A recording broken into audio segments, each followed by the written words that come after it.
Meeting of the Building, Zoning, and Economic Development Committee to order. It is February 10th, 2025, and it is 4:01 p.m. Please call the roll. Chairperson Mike Seville. Present. Vice Chair Patty Smith. Here. Alderman Javier Banuelos. Here. Alderwoman Juani Garza. Here. Alderman at Large Will White. Here. 5 present. Okay, first item on the agenda is approval of the minutes. moved. 25-0990, approval of the minutes from the BZ&E Committee meeting held on, November 26, 2025. Is moved by Alderwoman Garza, second by Alderwoman Smith. Any corrections or additions or deletions? All in favor say aye. Aye. Opposed, motion carried 5-0. Do we have any members of the public wishing to give to comment? No, we do not. Okay, we'll go to the agenda then. 25-0967, an ordinance amending section 5-56 of the Code of Ordinances of the City of Aurora to increase the fuel flowage fee from 5 cents to 6 cents per gallon of fuel sold at the municipal airport. Steve Andrus, welcome, sir. Good afternoon, Mr. Chairman, committee members. Steve Andrus, Airport Division. As the title indicates, we intend to raise the fuel flowage fee out at the airport from 5 cents per gallon to 6 cents per gallon. Oh my gosh. It hasn't been raised since January of 1990. And some of you may remember at our budget meeting, we brought up different ways of increasing revenue at the airport. This would be the first one. It seems rather slight, and it is. But we're kind of restrained as to how much we can raise that fuel flowage fee due to the agreements that we have with the fixed-based operators or gas station at the airport. It's written into their lease that we can't change it more frequently than every 5 years, and then how much we can change it is really the culmination or the aggregate amount of the Consumer Price Index or CPI, the aggregate of the last 5 years combined, which amounts to about 22% in this case, which translates to about a penny. So, you know, it's a lot of calculating, but there's a very, very small increase. In studies with other airports, we should probably be around 15 cents to 20 cents a gallon.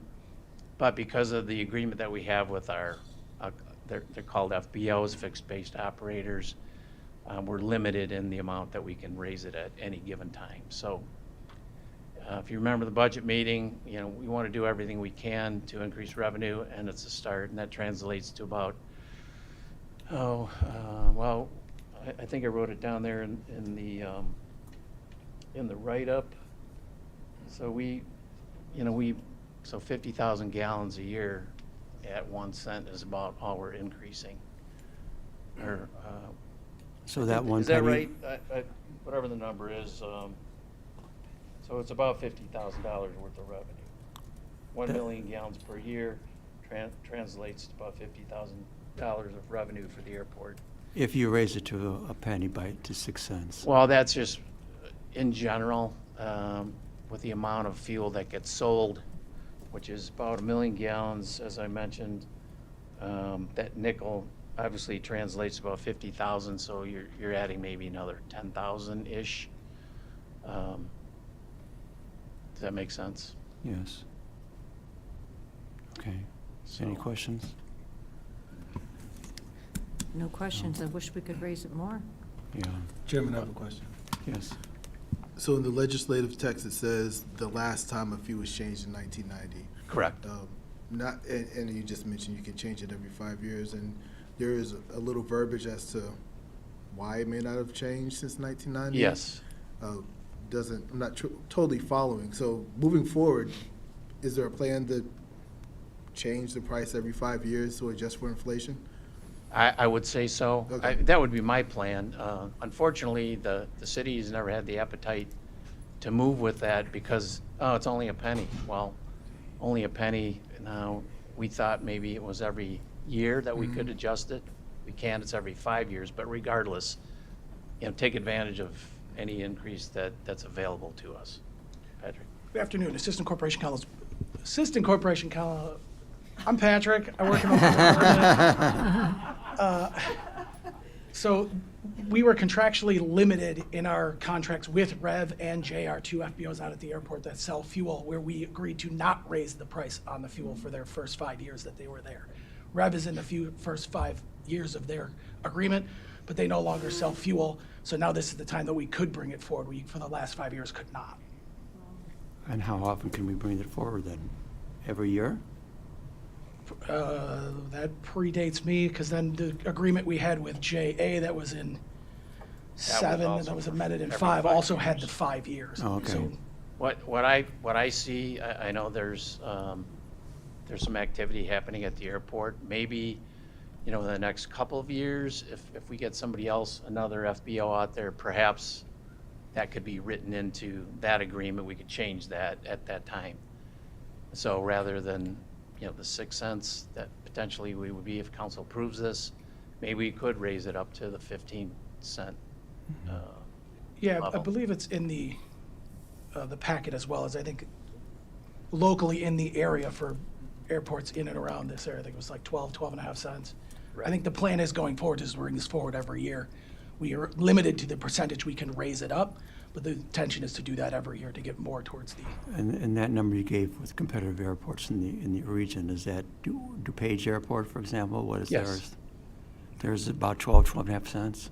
I don't want to state a number because I'm not sure what that would be, but I think the average in the area, or for that matter, I think even the state of Illinois was about 12 to 15 cents per It gallon. also fluctuates depending on who is selling the fuel. Like DuPage doesn't have they sell the fuel themselves as the airport operator, where we have freight board operators that are doing it for us. So the city doesn't sell any fuel at the airport. There's 2 entities that we've No, allowed to do. I understand that, but At we're DuPage. collecting money here from Mhm. that, so. So that's why I'm asking. I believe it's also Pewaukee, the executive airport, DeKalb, Joliet. I can get you that, if it wasn't in the packet, or was it? Do you know if it was? No. Can't I recall. don't think it mentions the specific airports. It definitely mentions the. And is that because ours is a price advantage, are we receiving any benefits from that? Are more people likely to come to the airport? I don't think so. And I think another, Yeah. No, for 17 cents. That's a lot of fuel. well, to put things in perspective. It's a lot of gallons in a tank, for an airplane. So this has been, the 5 cents per gallon has been in effect since 1990, like I Right. mentioned. No, I'm just And curious. at that time, that nickel represented about 6.5% of the total price per gallon. Because the cost per gallon of fuel back then was 77 cents. Now it's $5.69, which now represents, that nickel represents 0.87% of that total sale. To give you some comparison, you know what I'm saying? Yeah. Okay. Motion to approve. Before, I have a quick question, Council. Alderman Ben Reynolds. Council, so you're saying that your objective is to increase it every year from this point on by a penny until we get to the median range of about 12 cents? That is the current plan. There is some other development plans out at the airport that may, as I had mentioned, one entity is no longer selling fuel at the airport. Depending on how those negotiations went, there have been some offers to increase it by more than that by agreement, which we would have to have an agreement in order to do it, because by contract, that's all we can do currently. Okay. But that is the intention, is to keep bringing it up regardless of whether that agreement goes through or not, to make sure that we do have the right tax in. Good. Thank you. Second to the motion? Okay, moved by Alderman Benuelos, I think right? Smith? Or Patty Smith? Yes, Patty Smith, second by Alderwoman Garza. Any further discussion? All in favor, say aye. Aye. Aye, opposed, motion carried 5-0. And we have another one on the agenda for you? Actually, I have 2 more. Yes. So the first one will be 25-0981, a resolution authorizing the mayor and city clerk to amend a design phase engineering agreement in the not-to-exceed amount of $6,000 and to amend a construction phase engineering agreement in the not-to-exceed amount of $10,100 with Crawford Murphy and Tilly, Inc. for the rehabilitate airfield lighting vault and replace vault generator projects located at the Aurora Municipal Airport. I know that's sort of a mouthful. Apologize for that. We don't make the titles of these up. It's the State Division of Aeronautics does. This particular project was bid a year ago. Hecker and Company won that contract, but they never received a completed contract or signed contract with the state within the 90-day required period. So Hecker, in layman's terms, bailed on the whole project. It was rebid again this year. Hecker won that contract. And so what that means to us is that there was more engineering to do associated with it, which accounts for the amendment to the construction phase agreement as well as the design phase agreement. And, I've mentioned this before. We have, this is a sort of a standard grant project where we pay 5% of the total project cost. And I think I put an amount in there. Yes, I did. So $65,000 is our share for the project. So that doesn't change any payments to Crawford Murphy and Tilly in this case.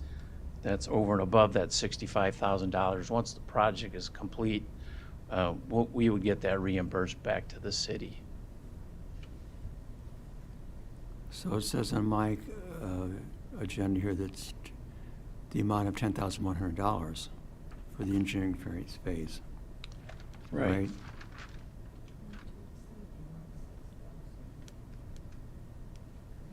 Is that correct?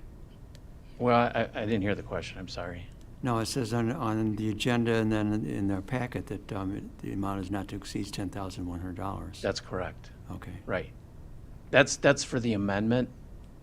Our share for the entire project is $65,000. Okay. So, I guess my point is saying that regardless of any payments in addition to or in addition from a previous amendment or what have you, we're still going to pay the $65,000, which we have to pay anyway. Anything, over and above that would be paid by the feds and the state. Okay, thank you. Does that make sense? It does now, thank Yeah. you. I'm sorry. Okay. Any questions of the committee? Motion to approve? Moved by Alderwoman Smith, second by Alderwoman Garza. Any further discussion? All in favor say aye. Aye. Opposed, motion carried 3-0.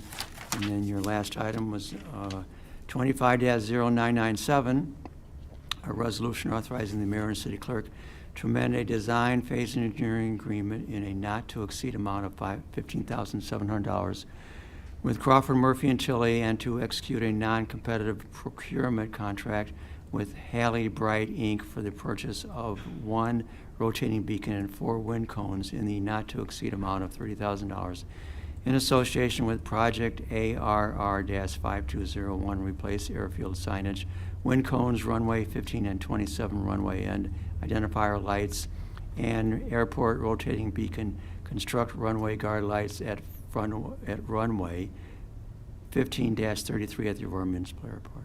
That was a long one, too. It was, like I said, I have no control over that.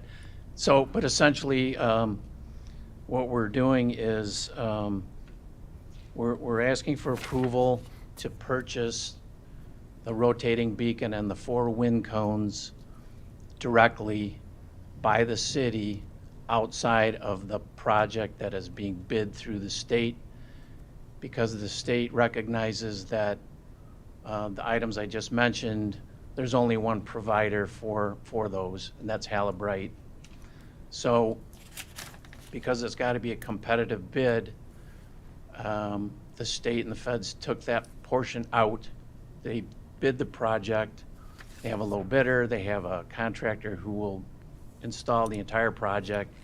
They're requesting us to pay or purchase these items directly by the city, and we would be reimbursed like we would have normally if it were gone through with the actual project bid. Does that make sense? Sure. Go ahead, Alderwoman Smith. So essentially, it's just, So we're getting fully reimbursed for them? yes, it's a technicality by the federal government because they have to have competitive bids. And since there is no competition, they took it out of the contract and they're saying, we're the sponsor. Sponsor, you buy those and we'll install them through contract. Your share remains the same, as I mentioned, the other project. The only difference is that they've taken it out and they're asking us to buy it directly. And if for some reason the project falls through and we've already purchased that stuff, we're not on the hook for that purchase. So there's no negative impact for us? There's no negative impact. Okay. It was to get around a technicality because there was no, they couldn't do a competitive bid on it because it wasn't offered by any other contractor or manufacturer. So moved. Been moved by Alderwoman Smith, second by Alderwoman Garza. I have a question for you. Sure. Thank you, by the way, for including the photos. That was very helpful. So what does a tip-down beacon pole do now that I know what it looks like? Yes. So our current beacon, which is located, I don't want to tell you where it's located because it doesn't matter. But In the airport. It's a fixed structure. It doesn't tip down. So in order for the city or our contractor that we have on staff, I'll say, to maintain that, we have to run a bucket truck or get the city's electricians out there so that we can maintain that. The new design, which is by Hallibright, you can fold it down, then you can perform the maintenance on it, and then you can flip it back up. And what does it do? Oh, in this case, it's a green and white light. It's used to locate an airport visually. So you may have driven by some and you'll see it reflecting on the clouds and whatnot. And the white and the green says it's a land-based airport, and it typically will be, if it's on during the day, it's because there's instrument flight conditions out there. But essentially, it's a locator. It's a locating beacon, so you can identify the airport from the air.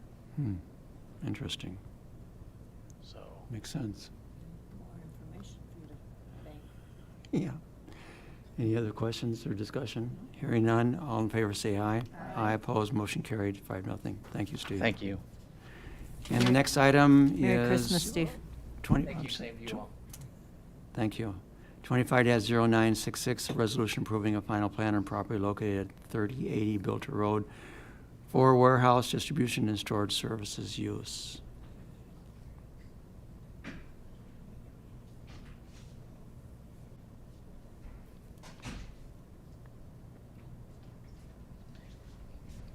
Hello, Good Alex. afternoon, Honorable Chairman, members of the committee, Alex Minella.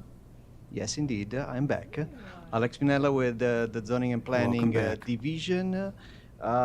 Here tonight, the final plan for the property located at 3080 Bilter Road. Proposed approximately 147,000 square feet warehouse distribution facility. This proposal precedes the data centers and warehouse moratorium enacted on September 25th. The property is approximately 18 acres of land located north of Bilter Road and west of North Yola Road.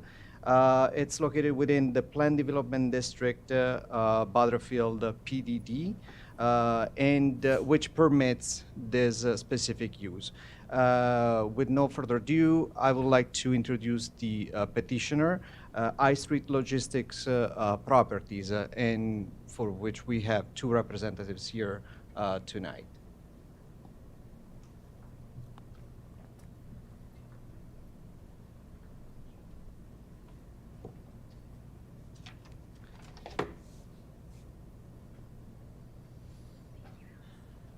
Hi, good afternoon. My name's Kelly Mills. This is Mike Shanahan. We're with High Street Logistics. So we are under contract currently for 3080 Bilter Road for an industrial warehouse building, approximately 146,000 square feet. We are a small infill industrial logistics real estate investment company. So we do both acquisitions and development within that fund. We do small infill boxes only. So we are not a million square footer, the large box type developer. We're looking for the smaller size range that really speaks to, so some more local tenants. So we recently just completed 2545 Prospect Court in the same Butterfield Park, otherwise known as Lot 108, if you guys are familiar with it. So that is the northeast corner of Fury and Eola. So that is this one right here. And that's what it looks like. So this building was completed in June of this year. Rensa Filtration, which was an existing Aurora business, took occupancy of it immediately. Aurora did a great job in working with us and allowing Rensa to kind of move in quickly to really allow that business to stay in Aurora and expand into a second location within Aurora. So our proposal is now across the street at the northwest corner, Eola and Bilter. So here is the plan. We have 146,000 square feet, essentially give or take the same size as the building across the street that we just completed. So we feel very strong about that tenant velocity and size range. It'll have car parking. It'll have some trailers in the back with the docks. The access for the lot is a shared access on Bilter Road that aligns with the master planned documents. And then we are working with DUDOT currently for a right-in, right-out on Eola as well.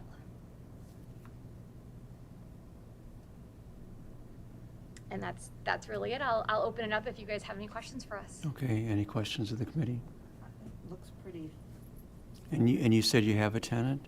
We do not. So we are developing this currently speculatively. The hope would be is that throughout the process, through the rest of the construction and the design process, we'll be able to identify somebody and hopefully move them in pretty quickly.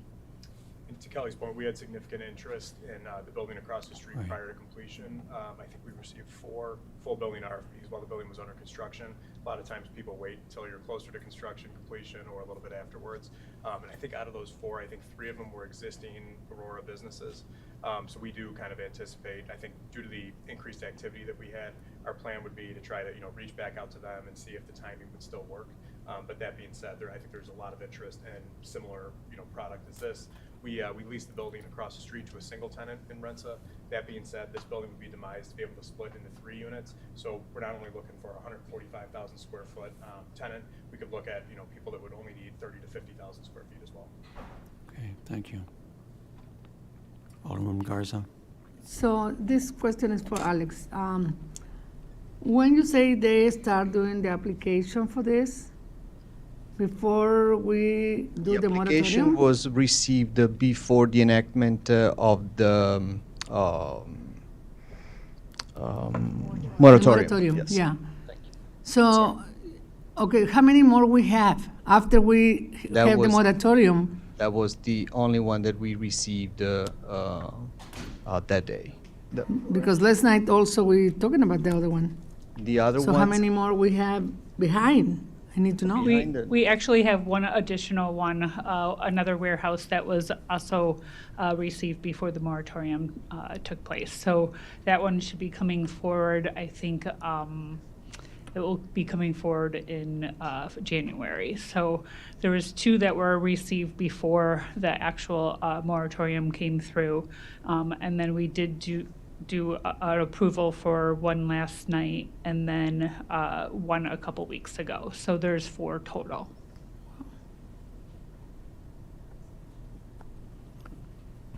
So the one last night was a hardship, Correct. So which meant, was that approved after the moratorium? But So- they'd already put money and activity into it? correct. So that one hasn't been approved yet. So what basically how the moratorium was written, it was written so that there was a way that they can appeal being held up for the 6 months. And that appeal process, that's the hardship appeal. And basically, there was 5 criterias that I kind of talked about last night. If they met those 5 criterias, then they could, and the city council felt that they met that they could approve it to move forward now since they met that criteria. This one, though, does not fall under that case because they came in beforehand. And so anything that was in beforehand can still proceed. It's just that if they came in afterwards, then they would have to either go through the hardship appeal, or they could wait until the moratorium's over. Thank you. And so this is going to be a data center then?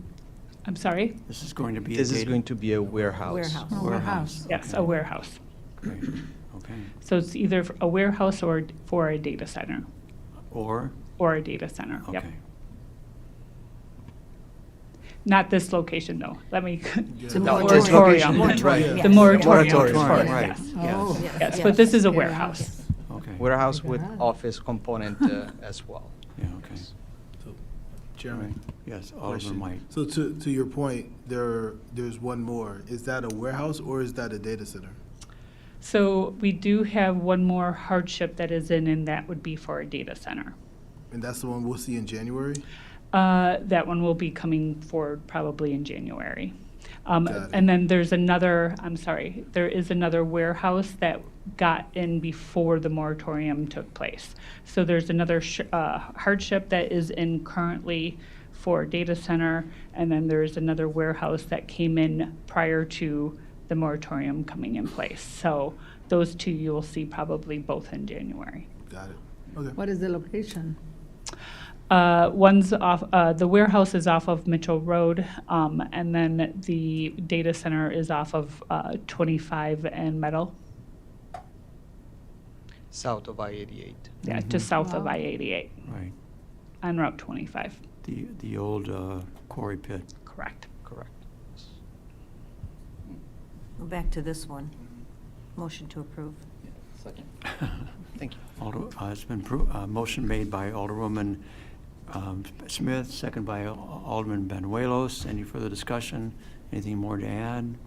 Nope, that's it. Okay, all in favor, Thank say aye. you. Thank you. Aye. Opposed?